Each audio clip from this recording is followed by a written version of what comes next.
Reciban nuestros saludos y sean todos bienvenidos a una nueva conferencia aquí en la UBU Verde. Gracias por seguirnos en nuestro canal de YouTube Ecología y Sostenibilidad. Hoy vamos a hablarles de un tema muy importante, un tema de interés. Se trata de cómo las políticas públicas y también las leyes influyen tanto en el presente como en el futuro de las zonas rurales. Para eso descubriremos el concepto de Rural Proving, un enfoque que propone evaluar el impacto de las decisiones públicas sobre el medio ambiente rural para favorecer el desarrollo equilibrado, sostenible, adaptado a las necesidades de estos territorios. Para profundizar en este tema, pues contamos hoy con Miguel Martínez Tomé, quien compartirá con nosotros su experiencia internacional y reflexionará sobre el potencial de esta herramienta para mejorar el diseño y la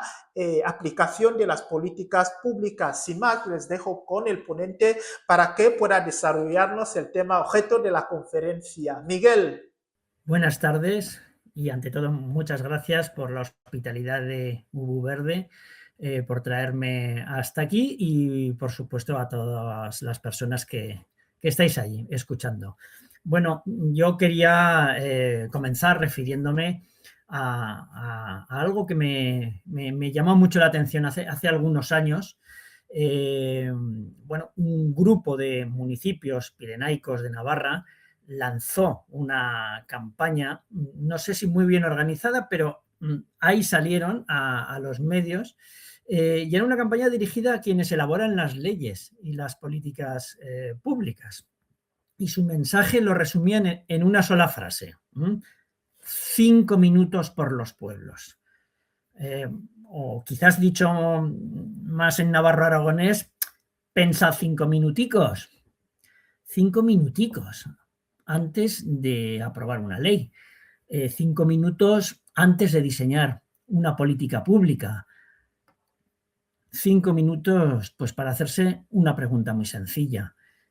¿Cómo afectará esta o aquella otra decisión a los pueblos? Bueno, como digo, esta campaña, este suceso, por decirlo así, a mí siempre me ha impresionado. Y no porque en ella se pidiese mucho, ¿no? Quizás precisamente porque, o al menos en apariencia, pedía muy poco. No reclamaba privilegios para el medio rural, no exigía más subvenciones, tampoco cuestionaba los objetivos generales de las políticas públicas.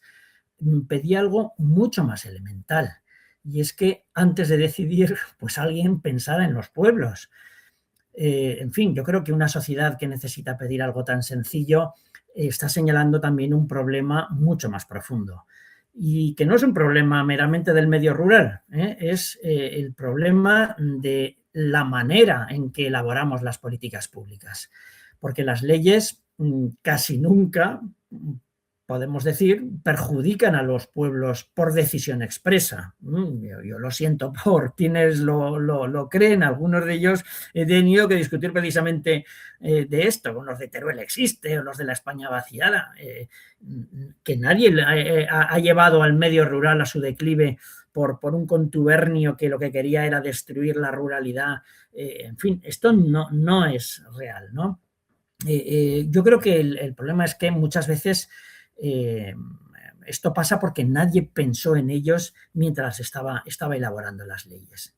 No hablamos pues de mala voluntad, hablamos de algo yo creo que mucho más difícil de revertir. La mala voluntad es denunciable, es notoria, y efectivamente yo creo que es reversible porque políticamente no se vende. Pero estamos hablando de otra cosa, estamos hablando de invisibilidad. Y esto yo creo que es peor porque la invisibilidad se refiere a un hecho que se hace estructural, que cala en toda la sociedad, y como tal, como es invisible, pues evidentemente no es fácil llevar a cabo una toma de conciencia colectiva sobre que algo se ha quedado invisible. Es que nadie lo ve. Por lo tanto, nos podemos interrogar, bueno, ¿cómo apareció esa invisibilidad? No fue por casualidad, esto sí que lo podemos decir, pero tampoco hubo intencionalidad.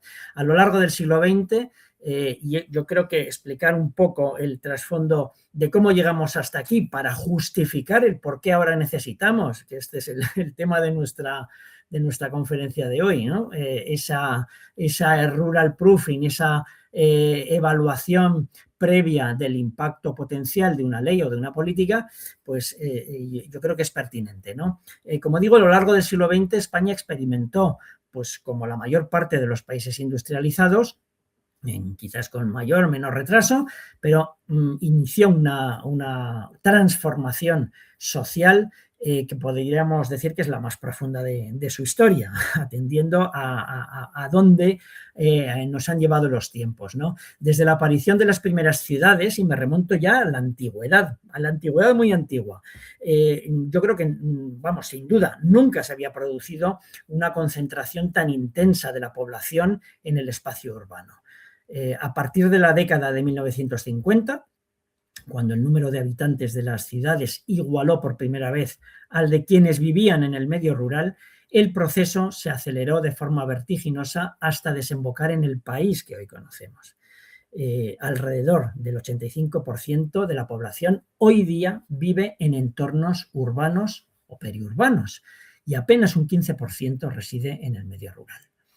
Este cambio no transformó únicamente nuestro mapa demográfico, también transformó la mirada desde la que empezamos a pensar en el país. Las ciudades concentraron cada vez más población, la actividad económica, las universidades, los grandes medios de comunicación y, sobre todo, los principales centros de decisión política y administrativa. Poco a poco, la experiencia urbana pasó a convertirse, casi sin que fuésemos conscientes de ello, en la referencia habitual desde la que concebíamos las leyes y las políticas públicas, la medida de todas las cosas, en definitiva. Y bueno, no hubo ninguna conspiración ni una voluntad deliberada de perjudicar al medio rural. Llegamos a esto pues por las fuerzas económicas y de todo tipo que se desplegaron en esta nueva era industrial en la que ahora vivimos y que fueron las que generaron paulatinamente un efecto mucho más sutil para la opinión pública, pero para quienes la sufren directamente, demoledor. Lento pero demoledor. A medida que la realidad urbana se iba convirtiendo en la experiencia cotidiana de quienes legislaban, gobernaban o administraban, el mundo rural fue perdiendo presencia en su mapa mental. Y precisamente en una época en la que se comenzaron a concebir muchas decisiones públicas de gran alcance y poder transformador de nuestra sociedad. Porque la nueva modernidad necesitaba un marco jurídico y un marco político adaptado. Fue abriéndose, por tanto, aunque lentamente, pero fue abriéndose un divorcio entre el lugar desde el que se pensaban muchas leyes y la extraordinaria diversidad territorial del país sobre el que después iban a aplicarse. Y este divorcio, que pasó casi inadvertido para la opinión pública y para buena parte de nuestros responsables políticos, pero cuyos efectos se fueron acumulando durante décadas en la vida cotidiana de quienes seguían viviendo, trabajando y emprendiendo en el medio rural, es el que nos está afectando a la hora de determinar muchos de los desafíos que tenemos en este campo. No significa que las leyes pues se hagan contra el medio rural, es algo más sencillo y precisamente por eso, como explicaba, más peligroso. Las leyes generales muchas veces se elaboran sin pensar en el medio rural. O mejor dicho, pensando únicamente en él cuando se trata de agricultura, ganadería o montes. Se ha reducido lo rural al sector primario, ¿no? y a un modelo incluso de sociedad que no existe más, que nos parece que es, pues eso, la campesina tradicional. Esto no es así en el medio rural. El medio rural también se ha transformado, sin abandonar su espacio geográfico, pero ya no es esa sociedad tradicional, idealizada, etcétera, etcétera, del pasado. No es así.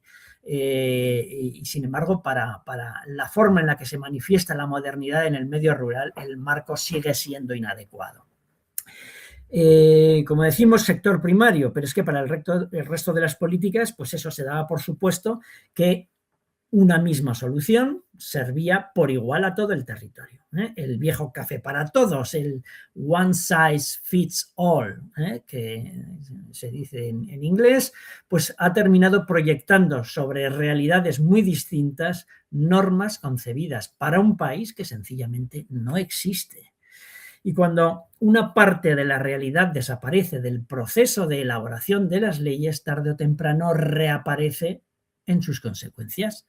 Y esa fue la intuición que a algunos nos llevó a involucrarnos de hecho fue un proyecto que impulsó el Hueco, Fundación Cibesmundi, pues si alguien lo conoce, son los que organizan la Feria de la Repoblación, Presura.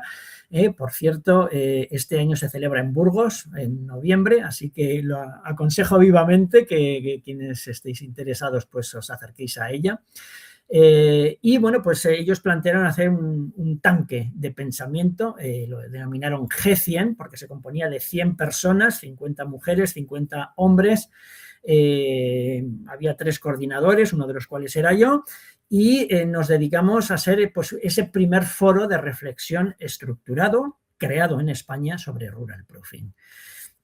Bien, antes de hablar de rural proofing, las gentes que estábamos ahí, pues queríamos comprobar el alcance del problema y cómo se manifestaba en la práctica. Nada mejor para penetrar en las mentes o en los ojos, ¿no? que se habían vuelto incapaces de ver la invisibilidad, la nueva invisibilidad de la realidad rural, pues cómo se manifestaba este problema en la práctica. Cuando hablo de 100 personas, fueron cuidadosamente seleccionadas para que procediesen de disciplinas muy distintas. Hablo de juristas, economistas, alcaldes, arquitectos, agricultores, ingenieros, profesionales de la sanidad, de la educación, del desarrollo rural, de la empresa, de la innovación, en fin. Yo creo que había una estupenda representación de la sociedad civil en general, ¿no? de nuestro tiempo. Y les hicimos básicamente una pregunta, una única pregunta. Si pudiesen cambiar las leyes para que funcionasen mejor en el medio rural, ¿por dónde empezarían? Y bueno, aparecieron ahí no 1 o 2 o 3 cuestiones, aparecieron 71 propuestas. Bueno, el número no es lo más importante, pero sí su diversidad era comprensible atendiendo al perfil de los componentes. Ahí se habló de educación, de vivienda, de telecomunicaciones, de sanidad, fiscalidad, arquitectura, contratación pública, innovación, gobernanza. En fin, prácticamente todos los ámbitos de la acción pública estuvieron representados allí. Esto nos suena mucho a aquello que decía, ¿no? Rural es un sector primario, vacas, bosques, cultivos y cosas así, ¿no? Cuidado, esto existe en el medio rural, pero existe de una manera que no es necesariamente la que se ajusta a los parámetros urbanos. En fin, no eran 71 problemas distintos realmente, sino un mismo problema que se manifestaba de 71, podían haber sido otro número, maneras diferentes. Las políticas públicas seguían llegando al medio rural sin haber incorporado pues, suficientemente su realidad durante el proceso de elaboración. Esto fue lo que constatamos. Y cuando uno descubre un patrón que se repite una y otra vez, pues deja ya de preguntarse por los casos concretos y se pregunta por el propio sistema, evidentemente. Bueno, en la búsqueda de respuestas trajimos a colación lo que íbamos sabiendo, lo que descubrimos, y era que otros países, algunos países al menos, llevaban años haciéndose esta misma pregunta. Así que, bueno, pues aliviados, no partíamos de cero, no había que inventar la rueda, o al menos si había que inventar alguna rueda era la que se ajustase a nuestro propio terruño, ¿no? Para recorrerlo mejor. Pero ya existía una experiencia internacional, quizás no demasiado amplia, pero sí lo suficiente como para aprender de ella. ¿Y en qué consistía exactamente esa respuesta? ¿Qué habían aprendido esos países? ¿Qué podíamos aprender nosotros de su experiencia? Bueno, pues ya este instrumento venía con un nombre en inglés que hoy se ha incorporado al lenguaje de las políticas públicas. Lo he mencionado, rural proofing. Rural proofing, que también se ha llamado mecanismo rural de garantía, según una traducción que se hizo de un manifiesto muy importante para esto, ¿no? La declaración de Cork hace unos años, creo que es de 2016. Bueno, también se le ha llamado verificación o comprobación rurales, quizás una traducción muy literal de lo que es rural proofing, del inglés al español. A mí me parece más explícito y más práctico llamarlo evaluación de impacto rural. Del mismo modo que estamos familiarizados con la evaluación de impacto medioambiental, en cualquier caso hablamos de una evaluación ex ante, como ya veremos. Y yo creo que es quizás lo que el término o la denominación que mejor explica de qué va, o al menos que mejor lo anticipa. ¿De qué va esto? Pues va de eso, de evaluar el impacto rural potencial, eso sí, antes de que se fabrique una ley o una política, pues para que cuando ya se aplique contenga estos elementos, esta lente, esta visión, esta mirada rural. Bueno, la siguiente pregunta, ¿no? ¿Qué es esto del rural proofing? Y es más, ¿qué necesita un sistema de rural proofing para funcionar de verdad? Porque claro, las experiencias de estos países también nos indicaban que había habido de todo.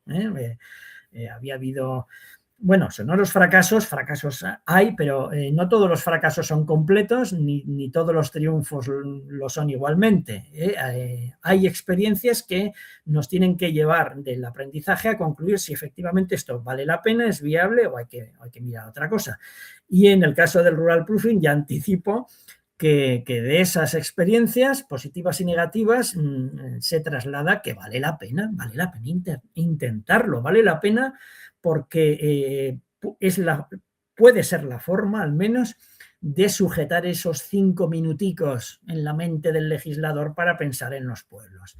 Bueno, si tuviese que definirlo en una sola frase, yo diría que el rural proofing, la evaluación de impacto rural, consiste en incorporar sistemáticamente, siempre, no de cuando en cuando, sino sistemáticamente, la perspectiva rural al proceso de elaboración de las políticas públicas con la finalidad de identificar, antes de que sean aprobadas, sus posibles efectos sobre los territorios rurales y, cuando sea necesario, adaptar su diseño para evitar impactos negativos o, visto de una manera más positiva, potenciar los impactos positivos o sacarle el mayor partido a las potencialidades, incluso añadiéndolo a esto, que el medio rural tiene, esas potencialidades latentes, eso que llamamos nichos de oportunidad, pero que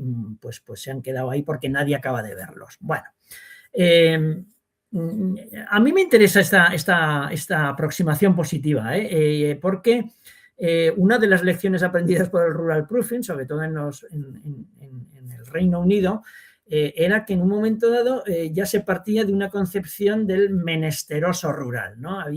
No son territorios de necesidad, son territorios, realmente están bastante fastidiados. Evidentemente no nos estamos preguntando, cuestionando estas cosas pues porque nos vaya muy bien, sino más bien porque no nos está yendo bien en el medio rural. Pero es que tampoco son territorios de necesidad, son sencillamente territorios para los cuales hay que crear ese espacio bajo el sol, es decir, formar parte de la realidad, porque se han, como decía, convertido en invisibles para el legislador. Y por lo tanto, con un marco adecuado, es posible aprovechar sus características, sus nichos de oportunidad, para que tengan su propio desarrollo conforme a sus características, sus peculiares activos y sus circunstancias. Bueno, es una idea, pues, esta definición que he dado, quizás me he alargado un poco, pero quería recalcar cada uno de sus ingredientes. Es una idea que no debería resultarnos extraña. durante las últimas décadas hemos aprendido a incorporar al proceso de elaboración de las políticas públicas otras perspectivas transversales. Lo hemos hecho antes. Y en España, incluso con resultados muy apreciables, por ejemplo, con lo que es la introducción de la perspectiva de género. Y también, y a través de la Unión Europea, pues mediante procedimientos consolidados de evaluación de impacto ambiental, como he referido antes. Por lo tanto, introducir la perspectiva rural respondería a esa misma lógica que ya hemos sabido hacer para otras temáticas. Es examinar de antemano una decisión desde un ángulo que puede revelar efectos que el análisis ordinario no alcanza a percibir. Si hemos sido capaces de hacerlo en estos ámbitos, también podemos hacerlo con el medio rural. Bueno, ¿cómo se hace esto? Pues partamos de una idea muy conocida. Un procedimiento puede existir sobre el papel, esto todos lo sabemos, y también sabemos que en ocasiones a lo mejor pues, ello no es suficiente para cambiar absolutamente nada. Después del G100, en este mismo ámbito del hueco, bueno, pues decidimos dar un paso más adelante y montamos un G30, un grupo más reducido, con la misma, digamos, aproximación o muy parecida, en este caso 30 mujeres y hombres, 15 y 15, que fuesen, eso sí, expertos internacionales en rural proofing. Hemos reunido un grupo de personas cualificadísimas desde Canadá hasta Finlandia, pasando por Austria, Italia, Portugal, Irlanda, Escocia, en definitiva, personas que han trabajado con el rural proofing, en la práctica incluso algunos, y otros desde la academia, desde la investigación y la experimentación. Y con ellos estuvimos estudiando las principales experiencias internacionales para trabajar en la elaboración de una metodología que nos encargó que preparásemos un gobierno autonómico español, el de Castilla-La Mancha. Y bueno, pues con todo este grupo llegamos, para empezar, a una conclusión muy lógica, y es que no existe un único modelo de rural proofing. ¿Cómo se hace esto? Bueno, pues tendrá sus variaciones, algunas señaladas e importantes en función del país, y es que en cada país esa evaluación de las leyes tendrá que hacerse necesariamente de forma adaptada a su organización administrativa, a su marco jurídico y desde luego a su cultura institucional. Y así debe ser. Pero también aprendimos que, sin perjuicio de esto, todas esas diferentes formas de adaptarlo tenían que responder al menos a unas condiciones mínimas sin las cuales difícilmente el rural proofing, la evaluación de impacto rural, puede funcionar, puede aplicarse con éxito, con un mínimo éxito al menos, en ningún país. No se trata de copiar y pegar, otros lo hacen. Se trata de comprender la lógica que hace funcionar el sistema y reproducir ese mismo efecto mediante los procedimientos, las instituciones y la cultura administrativa propios de cada país. Es decir, no miremos al dedo que apunta a la luna. Es que es la luna la que tenemos que entender. Y luego ya vemos cómo la interiorizamos y cómo la aplicamos y practicamos en nuestra propia casa. Bueno, ¿qué condiciones o premisas son esas a las que me refiero? Bien, la Red Europea de Desarrollo Rural en su día hizo un trabajo muy meritorio a través de una serie de talleres y llegó a identificar un grupo de acciones que constituyen un auténtico marco de referencia para la implantación de cualquier sistema sólido y eficiente. Y ese fue precisamente el marco que nosotros decidimos utilizar en nuestro trabajo para Castilla-La Mancha y que nos sirve también como criterio, por cierto, para evaluar la calidad de cualquier sistema de rural proofing. Entonces fuimos del marco teórico, del marco de actuación, pero teórico, a también decir, bueno, ¿por qué no utilizamos ese marco teórico para examinar el rural proofing que se hayan podido organizar en Castilla-La Mancha o en cualquier otro país o comunidad autónoma o lander o región y evidentemente pues ver cómo está funcionando. Vamos a ver cuáles son esas acciones. Son 6. La primera consiste en asegurar un compromiso político firme, explícito y sostenido en el tiempo, no a flor de un día.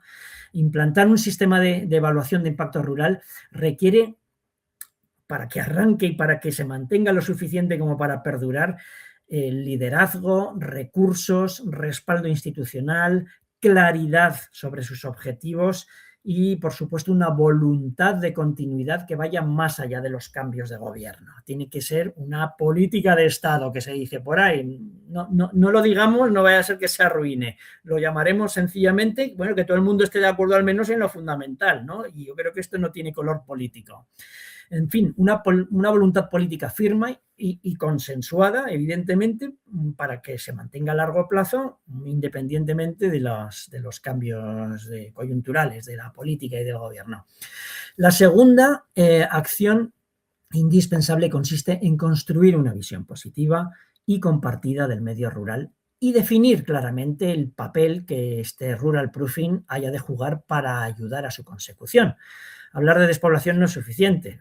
Hay que tener claro que hay una diversidad de territorios rurales. Hay que explicar su contribución al conjunto de la sociedad y presentar la evaluación de impacto rural como una herramienta para garantizar la igualdad de oportunidades territoriales.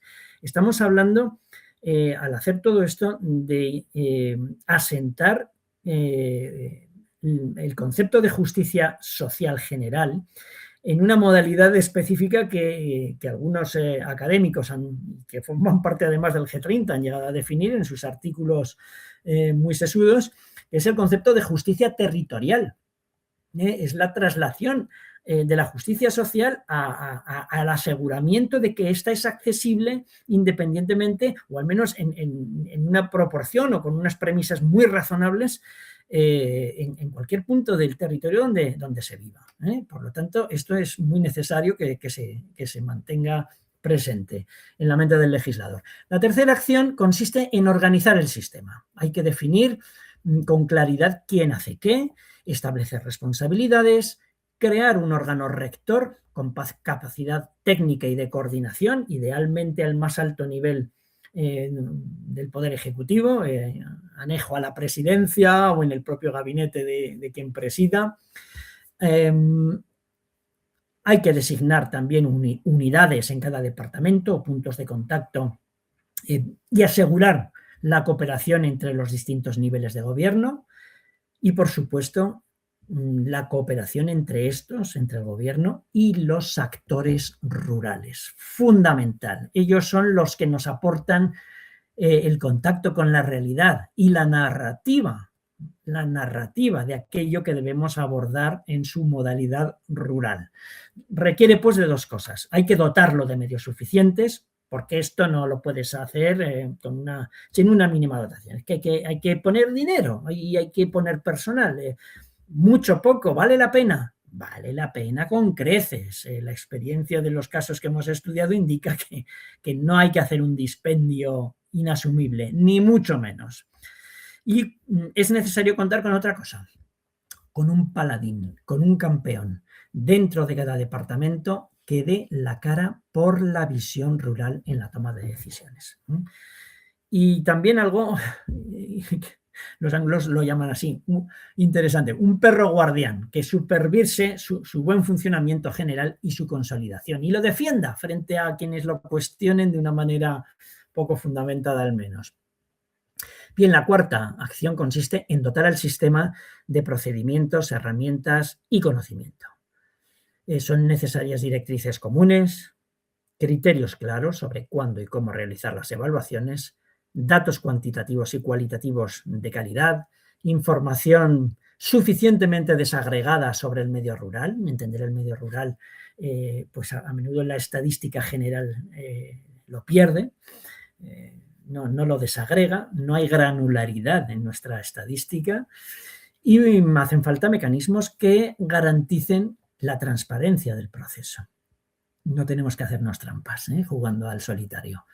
Hay que adaptar los criterios estadísticos, como he dicho, para poder llegar a conocer bien la realidad rural, y todo eso hace que graduemos ya la lente rural. En Canadá, cuando se puso en marcha el primer sistema de rural proofing que conocemos, al menos, se llamaba así, lente rural, la lente rural canadiense. Y todo ello para que pueda percibir lo que la escala urbana, la lente urbana, no ve cuando se conciben las leyes. Y bueno, a todo esto también hay que añadir que hacen falta tanto conocimientos cualitativos como, cuantitativos como cualitativos, conocimientos sobre el terreno. De ahí el contacto también con los actores rurales. En definitiva, ciencia ciudadana rural, o al menos con visión rural. Y todo eso debería de generar lo que alguna experta de la OCDE, la voy a citar, la señora Betty Ann Beers, denomina inteligencia del rural proofing, que es el acervo de conocimiento que se va generando y acumulando sobre el medio rural y los impactos potenciales de las políticas públicas. Quinta acción, ya me queda menos. Consiste en establecer un verdadero sistema de seguimiento y evaluación. No es suficiente comprobar que el método de evaluación de impactos rurales se aplica. Hay que analizar si el mecanismo funciona correctamente. Hay que publicar sus resultados, rendir cuentas, recopilar experiencias y, por supuesto, aprender de ellas y someter periódicamente el propio sistema a evaluaciones internas e independientes. Y además hay que publicitar el trabajo que realiza y sus resultados. Es que nadie ama lo que no conoce. Y esta fue una de las cosas que hizo que se perdiese en el año 2013 el meritorio experimento o experiencia de la lente rural canadiense. Sencillamente nadie sabía que existía, nadie sabía los buenos resultados que estaba empezando a dar, y pues esa invisibilidad, de nuevo, como para el medio rural, el propio mecanismo de rural proofing fue víctima de él. Fue abolido con un cambio de gobierno y ahí se acabó el cuento, hasta hace poco que lo están resucitando, y entre otras cosas gracias al trabajo que algunas personas, perdón por la inmodestia, hemos estado llevando a cabo aquí con el G30 en España, quiero decir, a través de este trabajo que hemos desarrollado para Castilla-La Mancha. Hablaré quizás un poco más después.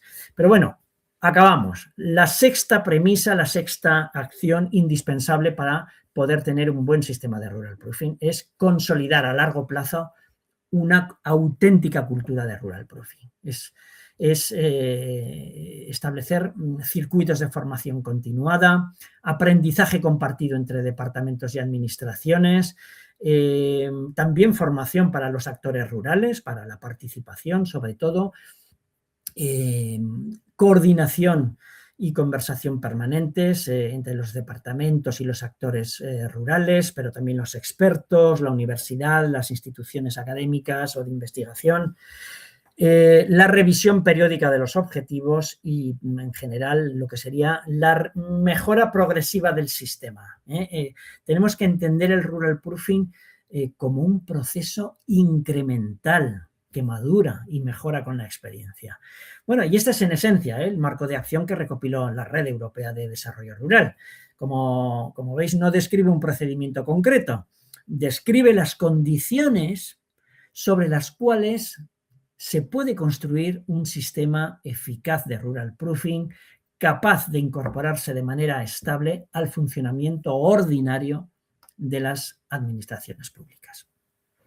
Bien, ¿cómo encaja en la lógica de toma de decisiones y cuál es la ventana de acción del rural proofing? Voy a mostrar un esquema en el cual pues apreciamos los diferentes pasos, vamos a decirlo así, de la acción política, de la toma, no estrictamente de la toma de decisiones, sino del recorrido de la acción pública respecto a un determinado problema. Y el primero es identificarlo. Se fija la agenda política respecto al problema. Podemos hablar de vivienda, podemos hablar de sanidad, de educación, de transportes, de innovación, de conectividad, de lo que sea. Hay problemas, vamos a identificarlos y el siguiente paso es formular qué hacemos al respecto, cómo abordamos ese problema. Es la formulación de las políticas. El tercer paso es la decisión sobre por dónde tirar, cómo solucionamos el problema después de haber formulado las posibles alternativas y, por lo tanto, la toma de decisión. Vamos a tirar por aquí. Y ahí ya, una vez que esta se adopta, llegamos a la implementación. Hay que transformar esa solución más o menos teórica, que está pintada en el BOE o en una fantástica estrategia, en una política aplicable. Y por último, una vez que la hemos aplicado, ahí es nada, pues medir el éxito de esa política. Hay que evaluar. Bueno, pues como vemos en este esquema, la ventana de acción natural para la introducción, para la aplicación del Rural Proofing es en la fase de formulación de políticas y toma de decisiones. Es decir, el Rural Proofing en esta fase desarrolla sus pasos. Estos básicamente consisten en estudiar la propuesta, esa identificación del problema y intervenir en el plan que se está planteando para abordar el mismo. Entonces, ahí es en donde tiene que contrastarse con las evidencias recabadas sobre el terreno, en los propios departamentos, en los servicios estadísticos, y si no existen respuestas, datos estadísticos, igual incluso hay que encargar en la medida de lo posible. Hablamos de una ventana de acción limitada en el tiempo, recopilar esas evidencias, pero todo ello hay que contrastarlo también precisamente con aquellos que nos piden 5 minuticos. Es decir, contadnos cómo lo veis vosotros, qué es lo que está pasando ahí, cómo creéis que impactaría esto o aquello, qué datos tiene tal o cual ayuntamiento, allí donde existe consejo comarcal, como es el caso de Aragón o en Cataluña, que tenemos comarcas, o cómo lo perciben los empresarios, cómo lo perciben las organizaciones sociales en la zona, cómo lo perciben los colectivos profesionales, los sectores. Es decir, hay que preguntar, y de ahí los procesos de participación pública. Bueno, todo esto, como digo, en un tiempo limitado, con lo cual hay que tenerlo organizado desde antes. Hay que hacer un mapeo de esos interlocutores rurales para poder preguntarles. En definitiva, todo ello nos tendría que llevar a recopilar datos y conclusiones y reelaborar esa propuesta inicial, o al menos plantear a esa propuesta inicial enmiendas, bien destinadas, por supuesto, a su adaptación, o andando, digamos, continuando con el proceso y en la medida en que se adviertan obstáculos insalvables, proponiendo medidas de remediación para que se palíen potenciales efectos negativos, colaterales, indeseados. Y es ahí en donde se llega a la toma de la decisión. Estamos hablando ya del proceso, por lo tanto, tanto de gobierno, si se sustancia en el plano del Ejecutivo, en el plano de los reglamentos de aplicación, en el plano de la planificación estratégica, como si a través, o por Ministerio de la Ley, a través del proceso legislativo, y por lo tanto hay que involucrar al Parlamento concernido, ¿no? Que tenga que tramitar esas leyes, que sepan que ha habido un informe, una evaluación de impacto rural antes de lanzarse a la demagogia de la tribuna. A partir de esa ventana ya de marco de oportunidad, de marco de acción del Rural Proofing, con la decisión adoptada hay menos flexibilidad. Quizás el Rural Proofing puede actuar pues, a través de los informes que se han hecho en su momento para aclarar criterios interpretativos de la norma, de la ley, de la estrategia que ya se ha adoptado, o para advertir cosas que no se habían previsto, pero que tendrán que incorporarse ya al proceso de evaluación de esa política. En un país que, bueno, pues evalúa poco sus leyes, y esto nos lo tenemos que hacer mirar. Se evalúa poco, pero bueno, vamos a dejarlo ahí. Voy a continuar con mi exposición, una vez estudiado, ¿no?, cómo se construye un buen sistema de rural proofing y dónde opera, bueno, pues hay que considerar que cualquier metodología, como es esta, cualquier proceso, pues ha de juzgarse por aquello para lo que sirve. Y lo primero de todo es evitar crear falsas expectativas. ¿Nos va a solucionar el rural proofing todos los problemas rurales? Sospecho que no. Pero con todo y con eso hay cosas que sí, y conviene preguntarse pues qué puede esperarse razonablemente de esta metodología y qué no. ¿Qué puede esperarse? Bueno, el rural proofing es un proceso, no es un fin en sí mismo, y esto pues nos obliga a gestionar estas expectativas de una manera correcta. Veamos, su función es incorporar la perspectiva rural al proceso de elaboración de las políticas públicas, y todo ello para mejorar la información disponible antes de tomar una decisión. 5 minutos antes de tomar la decisión, que tengas toda la información, luego ya tu responsabilidad política. Pero el rural proofing no predetermina cuál será esa decisión. No garantiza por sí solo que sus efectos sobre el medio rural sean positivos. Y hay que respetar el procedimiento legislativo y hay que respetar las voluntades políticas. Ahí están. ¿Eso qué quiere decir? ¿Que fracasa el rural proofing si, a pesar de un informe que advierte de tales o cuales daños, el Parlamento de la comunidad autónoma o el Parlamento del Estado tira para adelante con la medida? Pues no, no quiere decir que haya fracasado. Se ha podido llevar adelante impecablemente todo el procedimiento de rural proofing y el resultado final, la decisión adoptada, tener impactos negativos para el medio rural. Pero no ha sido un fracaso del rural proofing, ha sido un fracaso de lo que ha venido después. Esta es una distinción que es fundamental. Una cosa, pues, es evaluar la calidad del rural proofing como procedimiento, si se aplica bien, a tiempo, si se han consultado los actores relevantes, si se han incorporado los conocimientos estadísticos, si se ha consultado o se han abarcado todos los aspectos potencialmente relevantes, etcétera, etcétera. Todo eso nos determina que se ha llevado adelante exitosamente. Y otra cosa muy distinta es evaluar los resultados de la política que se ha aprobado finalmente. El rural proofing, pues, puede contribuir a que una política pública esté mejor fundamentada, pero el resultado final dependerá también de otros muchos factores, como digo, las prioridades políticas, la democracia, pero también la disponibilidad de recursos, la búsqueda de equilibrios entre intereses contrapuestos. En el propio medio rural los encontramos, los ganaderos contra determinadas actividades turísticas o las actividades contaminantes con el medio ambiente, en fin. Y, por supuesto, las circunstancias económicas y sociales de cada momento pueden influir, ¿no?, en el resultado final, en el impacto final. Por tanto, la decisión política finalmente adoptada ha de evaluarse por sus propios resultados.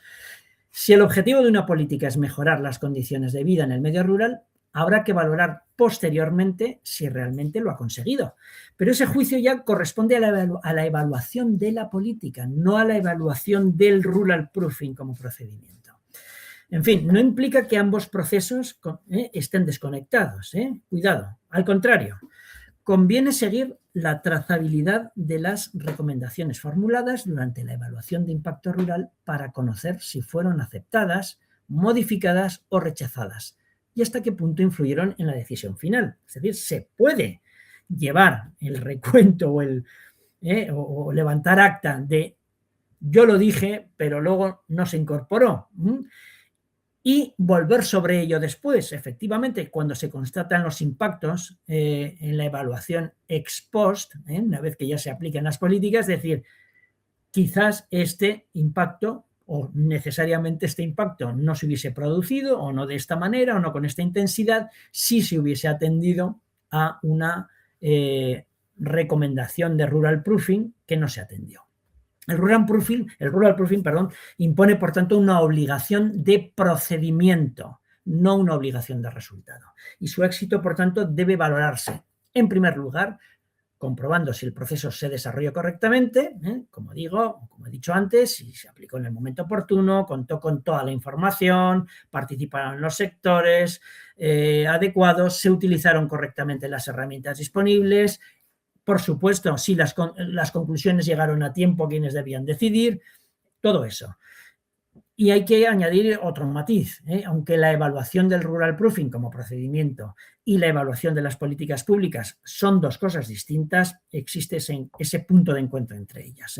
Una vez que el sistema ha acumulado un número suficiente de casos y de información, es posible también valorar en qué medida está contribuyendo al cumplimiento de los objetivos estratégicos, esa estrategia, ¿no?, que tienen muchas comunidades autónomas para el medio rural.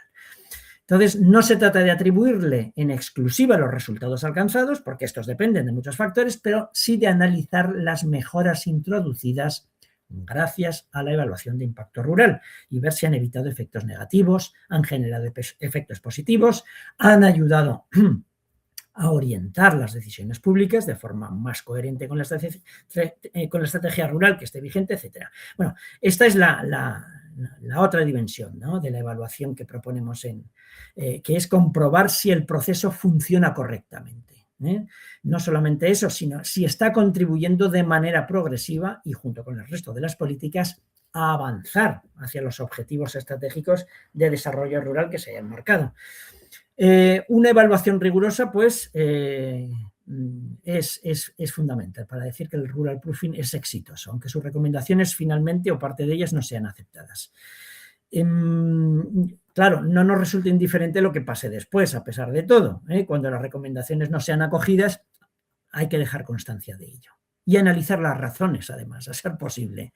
Es una trazabilidad que forma parte, pues, de la evaluación del propio sistema y debe permitir conocer hasta qué punto el rural proofing está efectivamente influyendo en la elaboración de las políticas públicas. Bueno, con estas ideas en la mente podemos volver la vista hacia España. La cuestión ya no es qué debería ser el rural proofing, sino hasta qué punto hemos conseguido incorporarlo aquí en nuestra práctica administrativa. ¿Dónde estamos nosotros? Bueno, para contestar esa pregunta, primero hay que matizar en algunas cosas. En los últimos años el rural proofing, pues, ha empezado a aparecer en España y algunas comunidades autónomas lo han incorporado más nominalmente que otra cosa, la mayoría de ellas, pues, a su legislación, a sus estrategias frente al reto demográfico, a distintos documentos de planificación, desarrollo rural, etc. La propia estrategia nacional frente al reto demográfico y la ley de evaluación de las políticas públicas recogen expresamente la necesidad de avanzar en esta dirección. Pero bueno, hasta ahora, aunque sea una buena noticia, indica que el concepto al menos ha permeado algo en el debate político institucional. Pero, como decía al principio, una cosa es reconocer una idea y otra muy distinta, convertirla en una práctica administrativa. Por eso he hablado todo este tiempo del método, de la forma, de las premisas para que esto cale, para que esto se asiente en la práctica administrativa y política ordinaria. Y en ese plano los avances, pues, en términos generales han sido mucho más modestos. Hoy por hoy, pues, resulta muy difícil afirmar que existe en España, con carácter general, un sistema de rural proofing, pues, plenamente desarrollado y funcionando de manera estable. Existen iniciativas, estas referencias normativas, declaraciones de intención, pero cuesta todavía encontrar procedimientos consolidados, evaluaciones ex ante y ex post sistemáticas y, desde luego, pues, una incorporación real de la perspectiva rural al proceso ordinario de elaboración de las políticas públicas. O sea, no sé, no basta con levantar las manos y decir esto es muy importante, esto es muy importante. Bueno, ¿cómo se hace? ¿Por qué ocurre esto? Quizás no haya una única explicación. Hay factores institucionales, posiblemente, administrativos, políticos, inercias muy asentadas, difíciles de modificar. Después de estudiar durante unos cuantos años las distintas experiencias internacionales, yo tengo la impresión de que el principal obstáculo no ha sido la falta de instrumentos. Yo creo que España está dotada de instrumentos suficientes. que se podrían poner en juego con eficacia para introducir procedimientos de rural proofing, de evaluación de impacto rural. Me da la impresión de que ha sido la falta de una comprensión suficientemente clara de lo que significa realmente el rural proofing y cómo introducirlo. Con demasiada frecuencia se ha confundido con una declaración de principios, con una referencia más en una ley, en que ya como está en la ley todo el mundo ya se pondrá en rango, ¿no?, de ruralidad. Bueno, un informe añadido, un procedimiento, no. El rural proofing no es ninguna de estas cosas. Es una forma distinta de elaborar las políticas públicas, como hemos visto, que exige liderazgo, perseverancia, una apuesta institucional sostenida en el tiempo, y eso pues no se encuentra fácilmente. Y, por lo cual, precisamente, pues esta es la razón por la que en esta ocasión al menos me parece justo destacar la experiencia precisamente de Castilla-La Mancha, y no porque pueda considerarse un modelo acabado. Bueno, recordemos que uno de los principios del rural proofing es entenderlo como un proceso incremental, en permanente aprendizaje y mejora.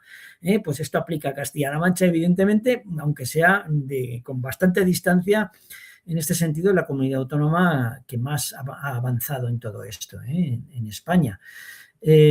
Yo creo que es más porque constituye, al menos este caso, hasta donde alcanza mi conocimiento, pues el intento más serio que se ha realizado hasta ahora en España por construir un sistema de rural proofing apoyado en una metodología explícita, en un análisis comparado de las experiencias internacionales y sobre todo en una preocupación que ha permeado y cada vez más toda su estructura administrativa por evaluar la calidad del propio sistema, no únicamente las políticas sometidas a evaluación, cosa que, dicho sea de paso, el gobierno castellano-manchego hace muy concienzudamente, tengo que decir. Bueno, a mi juicio ahí reside la diferencia fundamental. El problema nunca ha sido la ausencia de ideas, las ideas estaban ahí desde hace años.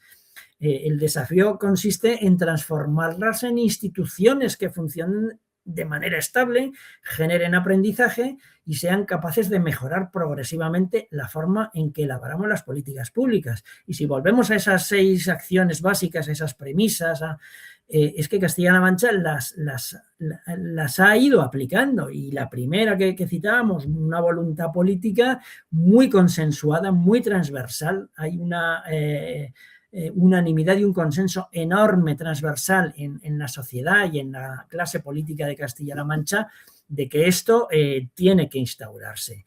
Y a partir de allí, la voluntad de aplicarlo concienzudamente es innegable, ha sido tenaz y continúa siéndolo, tengo que decir. Por lo tanto, ahí tenemos ya el arranque, ¿no?, de esta carretera. Bien. Yo creo que como digo, sigue siendo probablemente el gran reto del rural proofing hoy día en España, que todos inicien esa senda de la misma forma, con la misma energía y determinación con la que se ha llevado a cabo, se está llevando a cabo en Castilla-La Mancha. Bueno, voy a concluir un poco volviendo al principio. Esos municipios navarros que se hicieron, de hecho, portavoces de la generalidad del medio rural español, pues no pedían una gran reforma del Estado, ni un cambio radical en la forma de hacer política. Pedían 5 minuticos. 5 minutos para pensar antes de decidir. Y después de todo lo que hoy he explicado, yo creo que esta petición pues encierra una intuición muy profunda, porque el verdadero problema nunca ha sido que nuestras leyes quieran perjudicar al medio rural. El problema ha sido demasiadas veces que se han elaborado sin conocer suficientemente cómo iban a comportarse cuando llegaran a él. Por esta invisibilidad, ¿qué digo? Y una democracia no puede conformarse con eso. Gobernar bien un territorio exige conocerlo. O sea, no solamente reconocer su existencia y su especificidad, hay que conocer esa especificidad y la diversidad que contiene.